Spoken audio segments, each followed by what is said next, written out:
Hello student, welcome to lesson planner channel. তো আজকে আমি তোমাদের কোষ বিভাজনটা পড়াবো এবং কোষ বিভাজনে মাইটোসিস কোষ বিভাজনটা যেটা আমাদের সবচেয়ে গুরুত্বপূর্ণ। আমাদের দেহকোষের ক্ষেত্রে মাইটোসিস কোষ বিভাজন খুবই গুরুত্বপূর্ণ। তো সেই মাইটোসিস কোষ বিভাজন সম্পর্কে আমরা একটু আলোচনা করি। তো আগে কোষ বিভাজন সম্পর্কে দুটো কথা বলে নিই, যে একটা কোষ কেন বিভাজিত হচ্ছে এবং সেই কোষ বিভাজনের তাৎপর্য। তো কোষ বিভাজনের তাৎপর্য কি হতে পারে? বৃদ্ধি। অর্থাৎ আমরা যে একটা ছোট শিশু সেটা সে যত বছর যাচ্ছে আস্তে আস্তে আস্তে আস্তে বৃদ্ধি পাচ্ছে, অর্থাৎ কোষটা তার অঙ্গের কোষগুলো বিভাজিত হচ্ছে, ফলে সে বৃদ্ধি পাচ্ছে।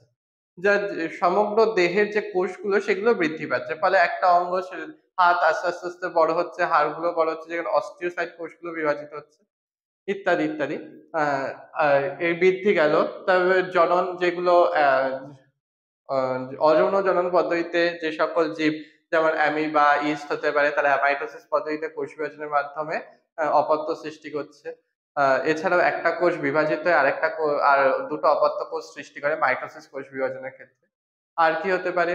আর হচ্ছে গ্যামেট সৃষ্টি, অর্থাৎ মিওসিস কোষ বিভাজনের ক্ষেত্রে যে সকল জীবরা যৌন জনন করে, যেমন উদ্ভিদ পরাগরেণু তৈরি করে, তারপরে প্রাণীরা স্পার্ম এবং ওভাম অর্থাৎ শুক্রাণু ডিম্বাণু তৈরি করে, সেগুলো সব মিওসিস পদ্ধতিতে তৈরি হয়।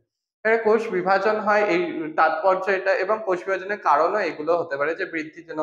ধরো আমার হাতে কোনো একটা জায়গায় কেটে গেল, তো সেক্ষেত্রে কি হয়, যে কিছুদিন পর, মানে কিছু সময়, যে দিন পর পর যেতে যেতে, তো কি হয়, সেই জায়গাটা আস্তে আস্তে আস্তে আস্তে আস্তে আস্তে আবার নর্মাল চামড়া হয়ে যায়। তো সেক্ষেত্রে কি হয়, সেই অঞ্চলের কোষগুলো বিভাজিত হয় কি পদ্ধতিতে? মিওসিস পদ্ধতি, সরি, মাইটোসিস পদ্ধতিতে। মাইটোসিস কোষ বিভাজনের মাধ্যমে বিভাজিত, অর্থাৎ আমাদের দেহমাতৃক কোষগুলো, অর্থাৎ দেহের যে সকল অঙ্গের কোষগুলো, সেগুলো সব মাইটোসিস পদ্ধতিতে বিভাজিত হয়।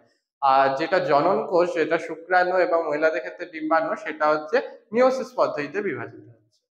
তো আরেকটা খুব গুরুত্বপূর্ণ ব্যাপার আছে, যেটা হচ্ছে নিউক্লিওপ্লাজমিক নিউক্লিওপ্লাজমিক ইন্ডেক্স। তো নিউক্লিওপ্লাজমিক ইন্ডেক্সটা বলতে কি বোঝায়? VN by VC minus VN. এই ভি কথার অর্থ ভলিউম অর্থাৎ আয়তন, এন কথার অর্থ নিউক্লিয়াস, আর সি কথার অর্থ সাইটোপ্লাজম। অর্থাৎ নিউক্লিয়াসের ভলিউম বাই সাইটোপ্লাজমের ভলিউম মাইনাস নিউক্লিয়াসের ভলিউম। এটা হচ্ছে নিউক্লিওপ্লাজমিক ইন্ডেক্স। এই ইন্ডেক্সের উপর ভিত্তি করে কোনো কোষ সাধারণ অবস্থায় অবস্থান করে। এখন ধরো একটা কোষের নিউক্লিয়াস তো সেইভাবে আকার আকৃতি বৃদ্ধি পায় না, বৃদ্ধি পায় কে? কোষের যে সাইটোপ্লাজম। যেটা আমি তোমাদের বলেছিলাম কোষ চক্রটা বোঝানোর সময়, যে সাইটোপ্লাজমে কোষ সংখ্যাণু বৃদ্ধি পাচ্ছে, সাইটোপ্লাজমের আয়তন বৃদ্ধি পাচ্ছে।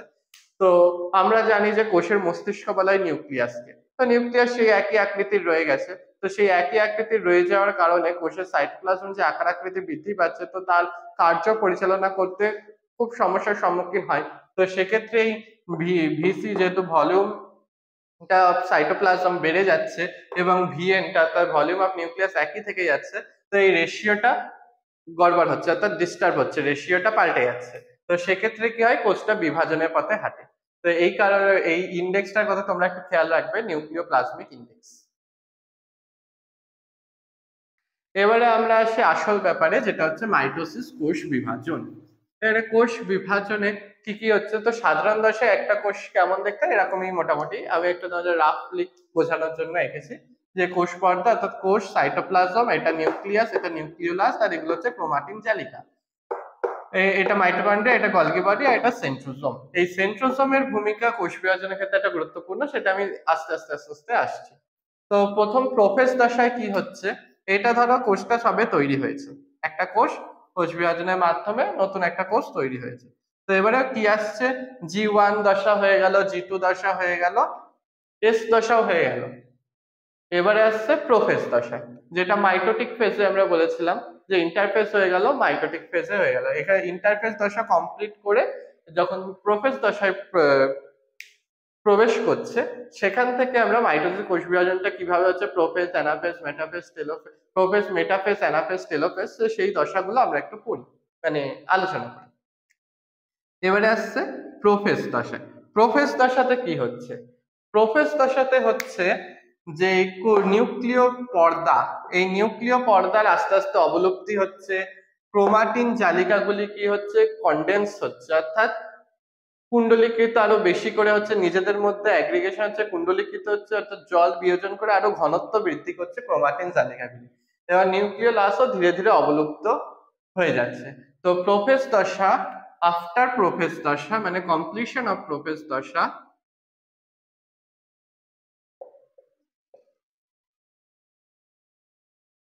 আফটার প্রোফেজ কোষে এটা দেখতে কেমন হচ্ছে, এটা কোষ পর্দা থাকছে, আর নিউক্লিয় পর্দা থাকছে না, নিউক্লিওলাসও থাকছে না প্রোফেজ দশার শেষে।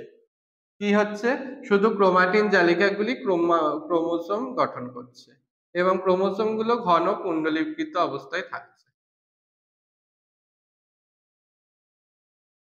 যেমন সাইটোপ্লাজমে মুক্ত অবস্থায় থাকছে ক্রোমোসোম গুলো। এটা হচ্ছে প্রোফেজ দশার পরবর্তী। এটা ইন্টারফেজ দশা হয়ে গেল যখন মাইটোটিক ফেজে ঢুকছে। এবারে কি ঢুকছে, এন্টার দ্য মাইটোটিক ফেজ, অর্থাৎ মাইটোটিক ফেজে ঢুকছে এই সেলটা। দিয়ে প্রোফেজ দশায় কি কি হচ্ছে, তাহলে কি প্রোফেজ দশাতে কি কি হচ্ছে আমরা একটু দেখি। প্রোফেজ দশাতে এক হচ্ছে ক্রোমাটিন তন্তুর কুণ্ডলীকরণ।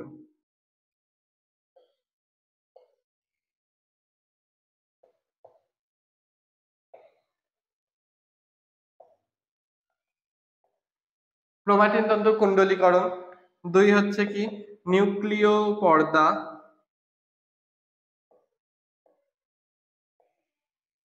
ও নিউক্লিওলাসের অবলুপ্তি।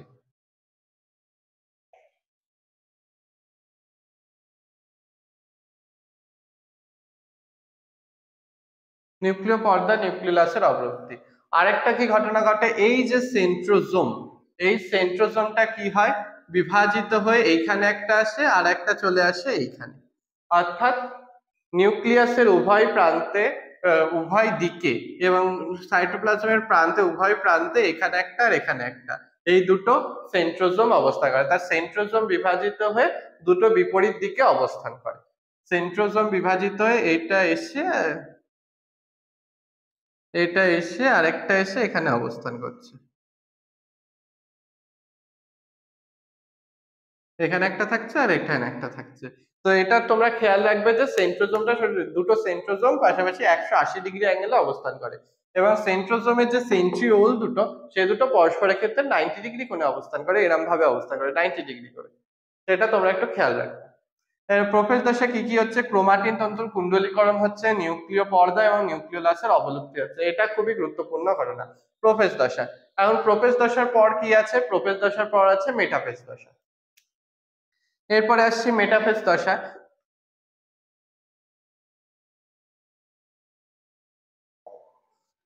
মেটাফেজ দশা, তো এই প্রোফেজ দশা এবং মেটাফেজ দশার মাঝে একটা ছোট্ট দশা আছে, সেটা হচ্ছে প্রো মেটাফেজ দশা।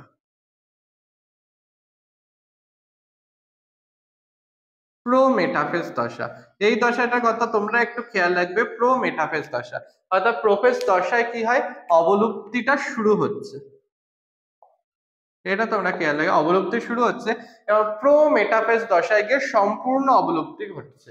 অর্থাৎ নিউক্লিয় পর্দা এবং নিউক্লিওলাসের সম্পূর্ণ অবলুপ্তি ঘটছে কোথায়, প্রো মেটাফেজ দশায়, মেটাফেজের আগের দশা সামান্য একটুখানির জন্য, সেটা হচ্ছে প্রো মেটাফেজ দশা। এবার আসছি মেটাফেজ দশায়। মেটাফেজ দশায় আর প্রোফেজ দশায় কি হচ্ছে, এই সেন্ট্রোজোম দুটো তো দুই প্রান্তে চলে যাচ্ছে, আর কি হচ্ছে, বেম তন্তুটাও গঠন শুরু হচ্ছে, বেম তন্তু গঠন, এটাও হচ্ছে প্রোফেজ দশায় বেম তন্তু গঠন হচ্ছে। তা ভালো কথা। আর কি হচ্ছে, ক্রোমোসোম গুলো আস্তে আস্তে সুস্পষ্ট হতে শুরু করেছে, তো ক্রোমাটিন জালিকাগুলি কনডেন্স হচ্ছে এবং ক্রোমোসোম গুলো আস্তে আস্তে সুস্পষ্ট হতে শুরু করেছে, তবে তারা নিজের মধ্যে কুণ্ডলীকৃত অবস্থায় তখনও থাকছে। এরপরে আসছে মেটাফেজ দশা। মেটাফেজ দশায় কি হচ্ছে, তো তোমাদের এখানে একটা বলে রাখি, আমি এটা প্রাণী কোষের মধ্য দিয়ে দেখাচ্ছি। তো প্রাণী কোষের ক্ষেত্রে বেমতন্তু গঠন করছে কে, সেন্ট্রোজোম। কিন্তু উদ্ভিদ, তোমাদের বইয়ে প্রাণী কোষ উদ্ভিদ কোষ দুটোই আছে, তো উদ্ভিদ কোষের ক্ষেত্রে বেমতন্তু গঠন করছে কে, মাইক্রোটিউবিউল। সেটা তোমরা একটু খেয়াল রাখবে।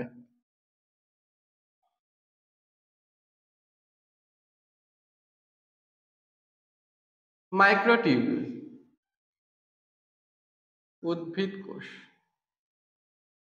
মাইক্রোটিউবিউল উদ্ভিদ কোষের ক্ষেত্রে বেমতন্তু গঠন করছে, কিন্তু প্রাণী কোষের ক্ষেত্রে সেন্ট্রোজোম। তো আমি তোমাদের মাইটোসিসটা পড়াচ্ছি, প্রাণী কোষটা মানে প্রাণী কোষের ছবি এঁকে বোঝানোর মাধ্যমে পড়াচ্ছি, কিন্তু তোমাদের বইতে দুটোই আছে, উদ্ভিদ কোষ প্রাণী কোষ দুটোই আছে। তো উদ্ভিদ কোষটাও আমি সাথে সাথে বলবো, কিন্তু আর ছবি আঁকাচ্ছি না, শুধু প্রাণী কোষেরটাই আঁকানোর চেষ্টা করছি।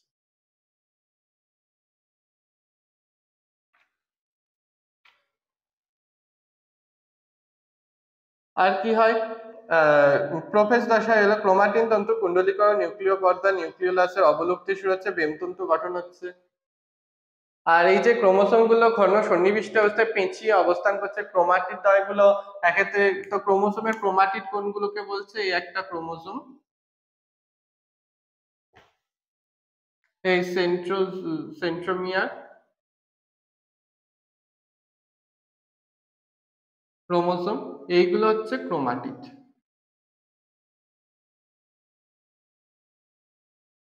এই ক্রোমাটিড গুলো প্রচুর পেঁচানো অবস্থায় অবস্থান করছে। তো এক্ষেত্রে কি, সেটাকে বলে স্পাইরাইলেশন।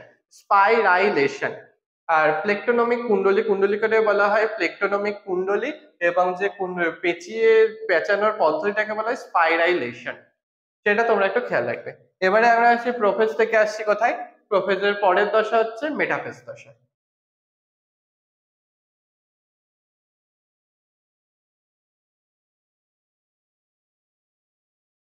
এবারে আমরা এন্টার করছি মেটাফেজ দশাতে।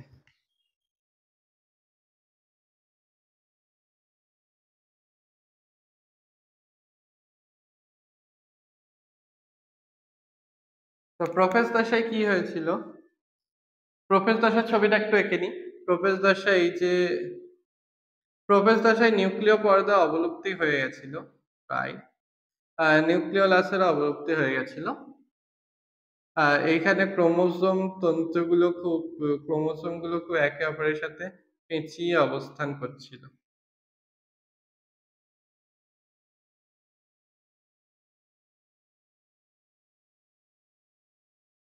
এরাই সাইটোপ্লাজমের মুক্ত অবস্থায় অবস্থান করছিল। আর সেন্ট্রোজোম দুটো, এইখানে সেন্ট্রোজোম, এখানে একটা অ্যাস্ট্রাল রশ্মি পরিবৃত, আর এখানে একটা সেন্ট্রোজোম। এই দুটো সেন্ট্রোজোম দুই মেরুর দিকে অবস্থান করছে। আর সেন্ট্রোজোম কিভাবে বেমতন্তু গঠন করে, অ্যাস্ট্রাল রশ্মির মাধ্যমে। সেটা অ্যাস্ট্রাল তন্তু বা অ্যাস্ট্রাল রশ্মির মাধ্যমে বেমতন্তু গঠন করে সেন্ট্রোজোম। এবারে এটা প্রোফেজ হয়ে গেল, এটা হচ্ছে প্রোফেজ দশা। এরপরে কি আসছে, এরপরে আসছে মেটাফেজ দশায়। তো মেটাফেজ দশায় কি হয়, মেটাফেজ দশায় হচ্ছে বেমতন্তুটা গঠন হয়ে যায়।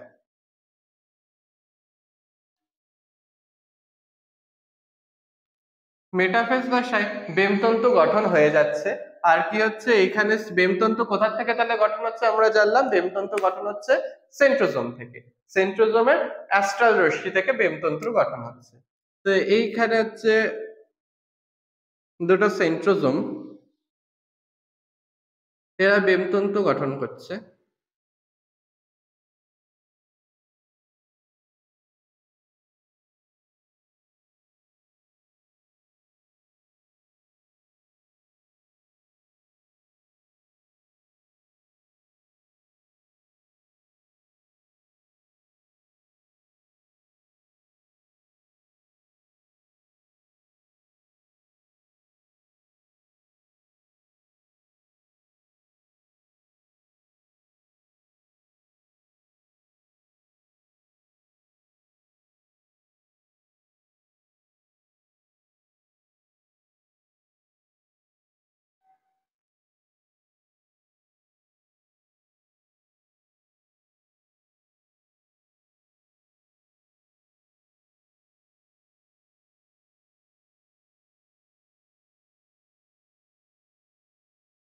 তো এই বেমতন্তু গঠন করছে কে, সেন্ট্রোজোম। এখানে একটা সেন্ট্রোজোম, এখানে একটা সেন্ট্রোজোম। তো সেন্ট্রোজোম গঠন করছে বেমতন্তু।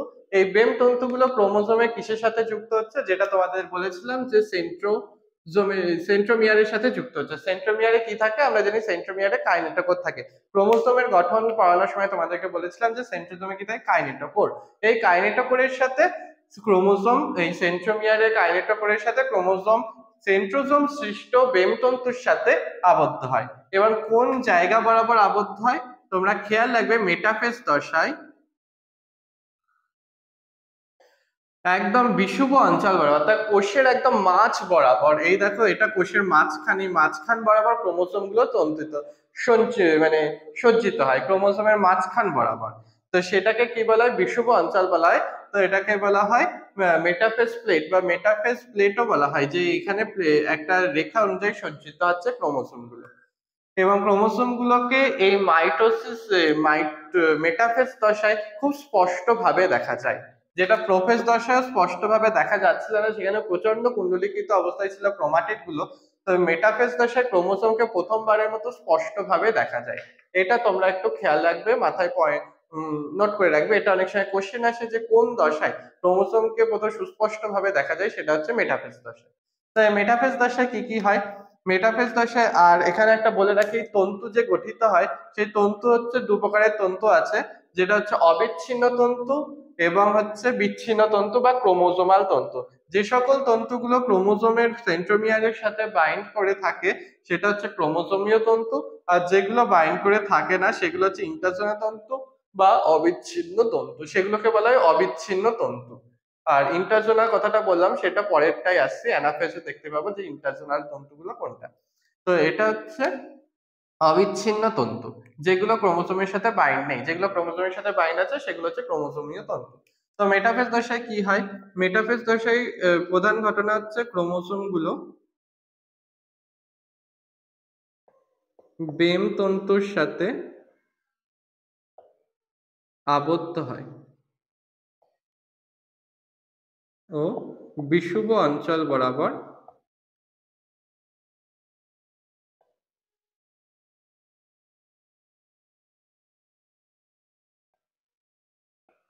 সজ্জিত হয়, অর্থাৎ কোষের বিষুব অঞ্চল বরাবর ক্রোমোসোম গুলো সজ্জিত হয়। তো যে ছোট ছোট ইনফরমেশন গুলোর কথা বলছি সেগুলো তোমরা একটু মাথায় রাখবে। তো আবার একটু বলে নি কি কি। উদ্ভিদ কোষের ক্ষেত্রে সবই, উদ্ভিদ কোষ এবং প্রাণী কোষের মাইটোসিস কোষ বিভাজন সবই সমান থাকে, শুধুমাত্র একটা জায়গায় এই কোষ বিভাজনের ক্যারিওকাইনেসিসের একটা জায়গায় যেটা পার্থক্য সেটা হচ্ছে বেমতন্তু গঠন।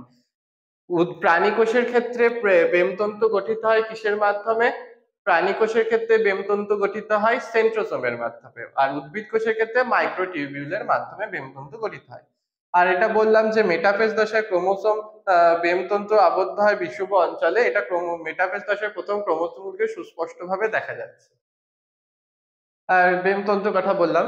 এবারে আসি অ্যানাফেজ দশায়। অ্যানাফেজ দশায় কি হয়, অ্যানাফেজ দশায় এবারে ক্রোমোসোম গুলোর প্রত্যেকটা ক্রোমোসোমের ক্রোমাটিডদ্বয় পরস্পর থেকে পৃথক হয়ে যায়, অর্থাৎ ক্রোমোসোমের এই সেন্ট্রোমিয়ারটা দুটো ভাগে বিভক্ত হয় এবং এই যে সেন্ট্রোমিয়ার এই ক্রোমাটিড, এক্ষেত্রে কি হয় সেন্ট্রোমিয়ারটা দুটো ভাগে বিভক্ত হয়ে যায়, এইরকম এইরকম এইরকম দুটো ভাগে বিভক্ত হয়ে গিয়ে এটা এদিকে এটা এদিকে দুই দিকে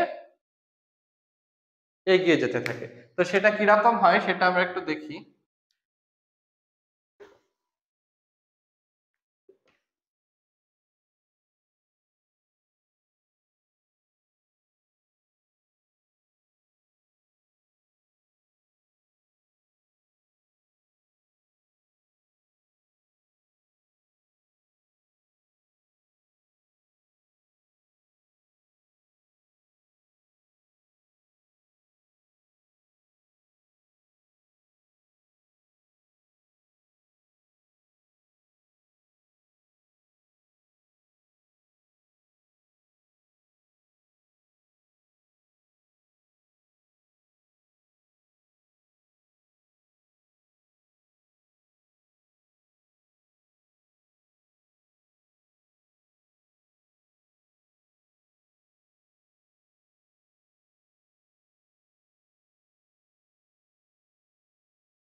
ক্রোমোসোম গুলোর যে সেন্ট্রোমিয়ারটা আছে সেই সেন্ট্রোমিয়ারটা দুটো ভাগে বিভক্ত হয়ে গিয়ে দুটো এই একটা ক্রোমাটিড এই ক্রোমাটিড দ্বয়কে নিয়ে এই মেরুর দিকে আর এই ক্রোমাটিড দ্বয়কে নিয়ে এই মেরুর দিকে পরস্পর বিপরীত দিকে গমন করে। তো যেটা বলেছিলাম আগের কথা যে ইন্টারজোনাল তন্তু, তো এক্ষেত্রে দেখো কোনো ইন্টারজোনাল তন্তু ছিল না, কিন্তু এক্ষেত্রে ক্রোমোসোম দুটো যেহেতু ভাগ হয়ে গেছে তো এখানে একটা সূক্ষ্ম তন্তুর আবির্ভাব ঘটে, সেটাকেই বলা হচ্ছে ইন্টারজোনাল তন্তু।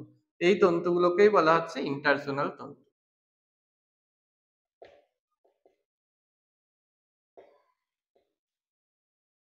এখন এই যে গমন করছে, তো কেন গমন করছে, প্রথম এই গমনের কারণ আছে কিছু। এক নম্বর কারণ কি হচ্ছে, এক নম্বর কারণ হচ্ছে এই যে ক্রোমোসোমীয় তন্তুর যে সংকোচন,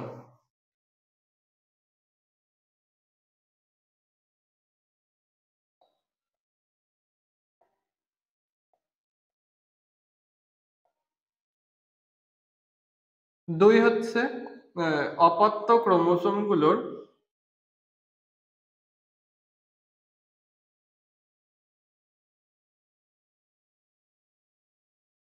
বিকর্ষণ। তাই দুটো কারণ আছে, এক ক্রোমোসোমীয় তন্তুর সংকোচন আর অপত্য ক্রোমোসোমগুলোর মধ্যে বিকর্ষণ, এর ফলে তারা দুটো বিপরীত মেরুর দিকে গমন করে। তো এই গমনকে কি বলা হয়? এই গমনকে বলা হয় অ্যানাফেজীয় চলন।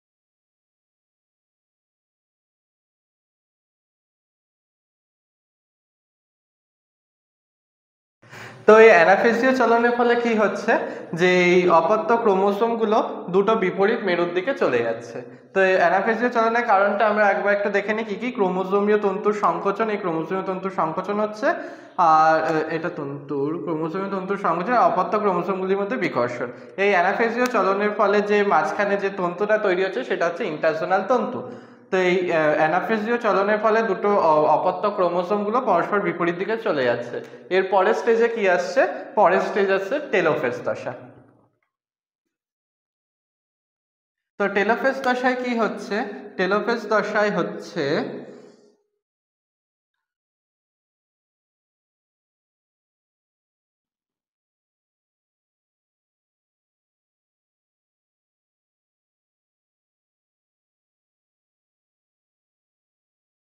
এই যে দুটো ক্রোমোসোম, এই ক্রোমোসোমগুলো দুটো মেরুর দিকে চলে গেল, এর ফলে কি হচ্ছে, এরা আস্তে আস্তে ক্রোমাটিন তন্তু গঠন করছে। ক্রোমাটিন তন্তু কিভাবে গঠন করছে? জল শোষণ করে। এরা প্রথমে জল বিয়োজন করে কি হয়েছিল, ক্রোমোসোম গঠন করেছিল ক্রোমাটিন তন্তুগুলো।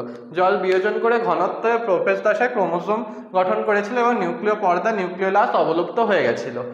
আর এবারে টেলোফেজে এসে কি করছে, টেলোফেজে এসে এরা জল শোষণ করে আস্তে আস্তে নিউক্লিয় চালিকা গঠন করছে, ক্রোমাটিন তন্তু গঠন করছে এবং নিউক্লিওলাস এবং নিউক্লিয় পর্দার আবির্ভাব হচ্ছে। টেলোফেজে কি হচ্ছে, নিউক্লিওলাস এবং নিউক্লিয় পর্দার আবির্ভাব হচ্ছে। এক হচ্ছে নিউক্লিয় পর্দা ও নিউক্লিওলাসের আবির্ভাব। নিউক্লিয় পর্দা ও নিউক্লিওলাসের আবির্ভাব আর ক্রোমাটিন তন্তু গঠন করছে। এর কি হচ্ছে, তাহলে উদ্ভিদ এবং প্রাণী কোষের ক্ষেত্রে যে ক্যারিওকাইনেসিস, এটা ক্যারিওকাইনেসিসের দশা চলছে। তো ক্যারিওকাইনেসিসের পার্থক্য হচ্ছে দুটো, একটা মেন পার্থক্য ক্যারিওকাইনেসিসের ক্ষেত্রে যে বেমতন্তু, উদ্ভিদ কোষে বেমতন্তু গঠিত হচ্ছে কিসের মাধ্যমে? মাইক্রোটিউবুলের মাধ্যমে। আর প্রাণী কোষে বেমতন্তু গঠিত হচ্ছে কিসের মাধ্যমে? সেন্ট্রোজোমের মাধ্যমে। অ্যাস্ট্রালসিস, সেন্ট্রোজোমে অ্যাস্ট্রালসিস, সেটা তোমরা একটু খেয়াল রাখবে। এরপরে আসছে সাইটোকাইনেসিস, এটা গেল ক্যারিওকাইনেসিস।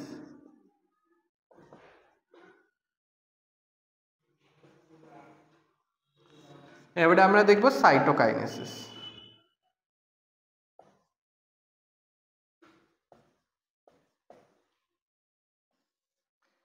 সাইটোকাইনেসিস কিভাবে হচ্ছে? সাইটোকাইনেসিস হচ্ছে উদ্ভিদ কোষ এবং প্রাণী কোষ।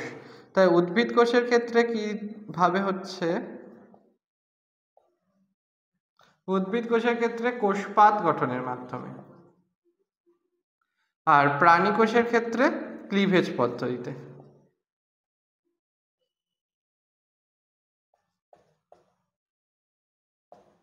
উদ্ভিদ কোষের হচ্ছে কোষপাত গঠনের মাধ্যমে এবং প্রাণী কোষ হচ্ছে ক্লিভেজ পদ্ধতিতে। তো আমরা একটু কোষপাত গঠনটা কিভাবে হচ্ছে সেটা একটু দেখি। তো এটা মুছে দিলাম আমি।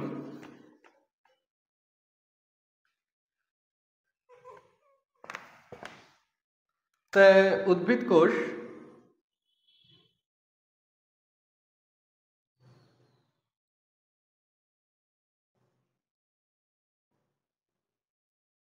এগুলা হচ্ছে উদ্ভিদ কোষের বাইরে। আবার একটা হচ্ছে কোষ প্রাচীর, আমরা সবাই জানি উদ্ভিদ কোষে কোষ প্রাচীর থাকে।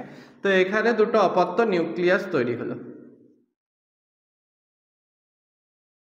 এই অপত্য নিউক্লিয়াস তৈরি হলো এবং যে কোষটা বিভাজিত হবে তো সাইটোকাইনেসিস ঘটবে, সেটা কিসের মাধ্যমে? কোষপাত গঠনের মাধ্যমে।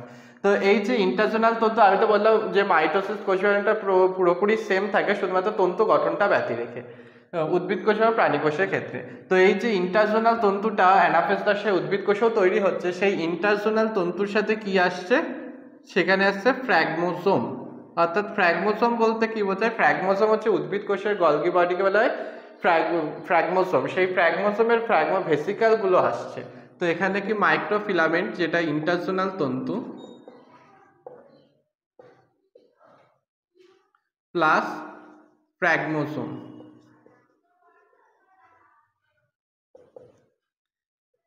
তৈরি হচ্ছে কি? কোষপাত। এই ফ্র্যাগমোসোম আসছে, এর সাথে সাথে আরো কিছু যে কোষ প্রাচীর গঠনের ক্ষেত্রে যে সকল জৈব পদার্থগুলোর ভূমিকা আছে, যেমন ক্যালসিয়াম পেকটেট, ম্যাগনেসিয়াম পেকটেট প্রভৃতির ভূমিকা আছে, তো সেগুলো এসে এসে জমা হচ্ছে এবং এই এন্ডোপ্লাজমিক রেটিকুলার সিস্টার্নি এসে জমা হচ্ছে, দিয়ে গঠন করছে কোষপাত। এবং কোষপাত গঠনের মাধ্যমে কোষটা দুটো কোষে বিভাজিত হয়ে যাচ্ছে, উদ্ভিদ কোষটা দুটো কোষে বিভাজিত হয়ে যাচ্ছে। আর প্রাণী কোষের ক্ষেত্রে কি হয়? প্রাণী কোষের ক্ষেত্রে ক্লিভেজ পদ্ধতিতে ঘটে। ক্লিভেজ পদ্ধতিটা কখন শুরু হয়? এই যে টেলোফেজ দশা চলতে চলতে ক্লিভেজ পদ্ধতিটা শুরু হয়। এই যে দুটো অপত্য নিউক্লিয়াস তৈরি হয়ে গেল, এইখান থেকে যে আমরা দেখিয়েছিলাম মাইটোসিসের মেটাফেজ দশায় যে মাঝ বরাবর অর্থাৎ মেটাফেজ প্লেটে ক্রোমোসোমগুলো সজ্জিত হচ্ছে, তো সেই বিষুব অঞ্চল বরাবর একটা ভাঁজের সৃষ্টি হয়। কোষ পর্দায় কি হয়? ভাঁজের সৃষ্টি হয়, এই দিকেও এবং এই দিকেও কোষ পর্দায় ভাঁজের সৃষ্টি হয়। এই ভাঁজটাই আস্তে আস্তে এই দিকে অগ্রসর হয় এবং অগ্রসর হতে হতে ক্লিভেজ ফাঁড়ও গঠন করে এবং দুটো অপত্য কোষ গঠন করে। তো এক্ষেত্রে কি হয় যে এই যে ভাঁজটা সৃষ্টি হয়, তো ভাঁজের সঙ্গে সমান্তরালভাবে কি থাকে? অ্যাক্টিন তন্তু থাকে এবং এই অ্যাক্টিন তন্তুর পেছনেই থাকে মায়োসিন তন্তু। তাই কি ক্লিভেজটা কিভাবে হয়? ক্লিভেজে সাহায্য করে অ্যাক্টিন প্লাস মায়োসিন, এই দুটো প্রোটিনাস তন্তু। তো এই অ্যাক্টিন মায়োসিনের ফলে এরা দুটো পরস্পরকে আকর্ষণ করে এবং কোষ পর্দাটা বিভাজিত হয়ে যায়। ক্লিভেজ পারও গঠন হয়ে দুটো অপত্য কোষ গঠন করে। এইখানে একটা অপত্য কোষ, এইখানে একটা অপত্য কোষ, দুটো অপত্য কোষ গঠন করে।